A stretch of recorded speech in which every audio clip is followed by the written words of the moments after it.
नमस्कार। आज हम बात करने वाले हैं अमेरिका और ईरान के बीच बढ़ते हुए सैन्य और डिप्लोमेटिक तनाव की। ये एक ऐसी सिचुएशन है जो न सिर्फ मिडल ईस्ट बल्कि पूरी दुनिया की स्थिरता के लिए एक बड़ा खतरा बन सकती है। तो चलिए उन घटनाओं और स्ट्रेटेजिक वजहों को समझते हैं जिनकी वजह से ये दोनों देश आज एक जंग के मुहाने पर आकर खड़े हो गए हैं। तो देखिए सिचुएशन कितनी गंभीर है, इसका अंदाजा ईरान सरकार के इस बयान से लगाया जा सकता है। उन्होंने साफ साफ कहा है, किसी भी हमले का मतलब होगा चौतरफा युद्ध। ये एक सीधी और बहुत गंभीर चेतावनी है। इसका मतलब है कि अगर कोई भी मिलिट्री एक्शन लिया गया तो वो एक बहुत ही विनाशकारी जंग में बदल सकता है, जिसके नतीजे क्या होंगे ये कोई नहीं जानता। तो आखिर ये हालिया तनाव भड़का कैसे? इसकी सबसे बड़ी और तात्कालिक वजह बना पूर्व अमेरिकी राष्ट्रपति डोनाल्ड ट्रंप का एक वीडियो मैसेज।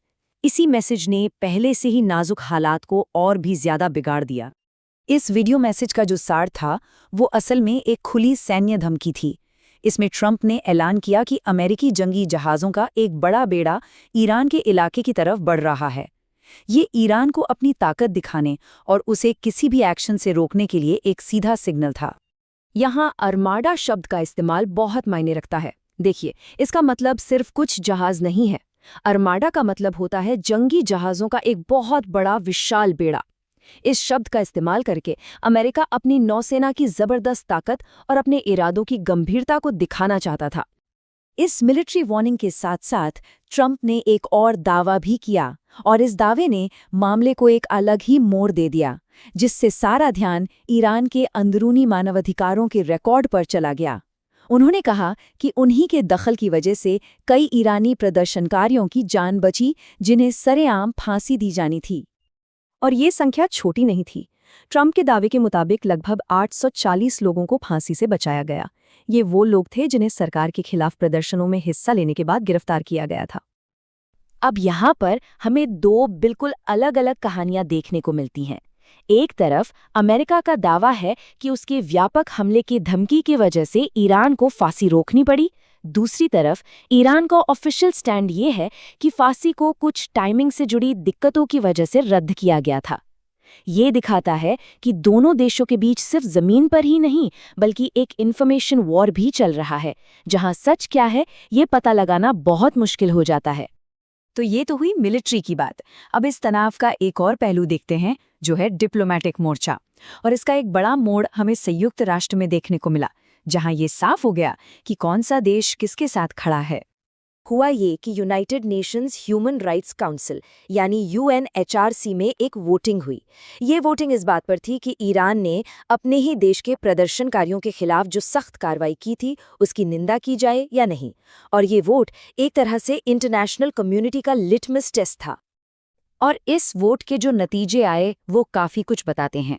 जहां एक तरफ ज्यादातर पश्चिमी देशों ने ईरान की निंदा के पक्ष में हाँ में वोट दिया, वहीं भारत और चीन दोनों ने ही इस प्रस्ताव के खिलाफ नहीं में वोट किया।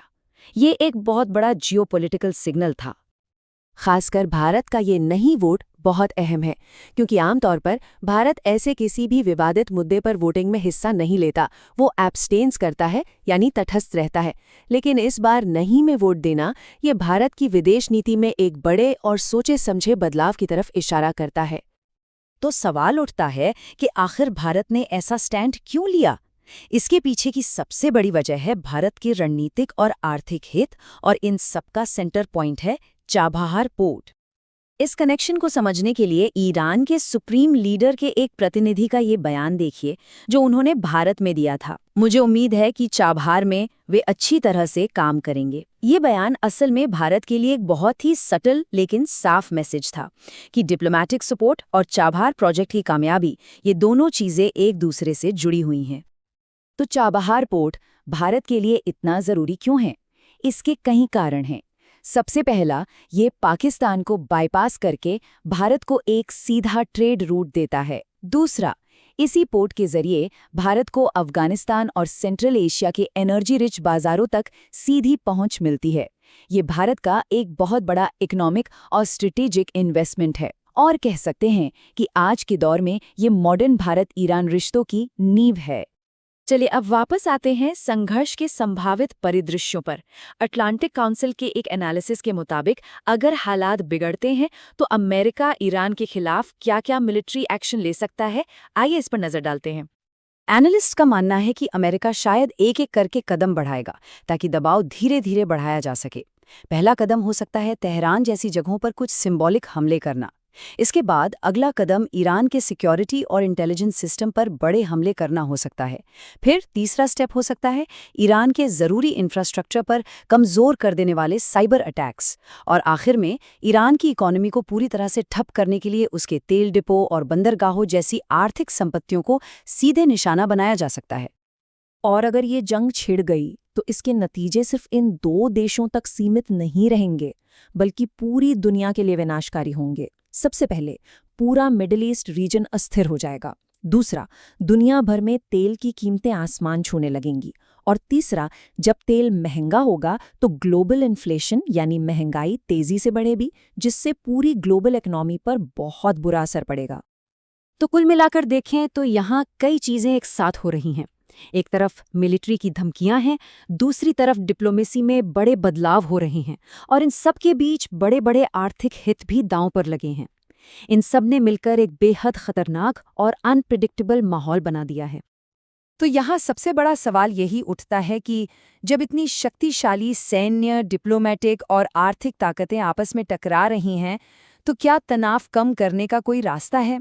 क्या डिप्लोमेसी के जरिए इस मिलिट्री टकराव को टाला जा सकता है, या फिर ये जो हालात बन गए हैं वो इस जंग को होना तय कर चुके हैं?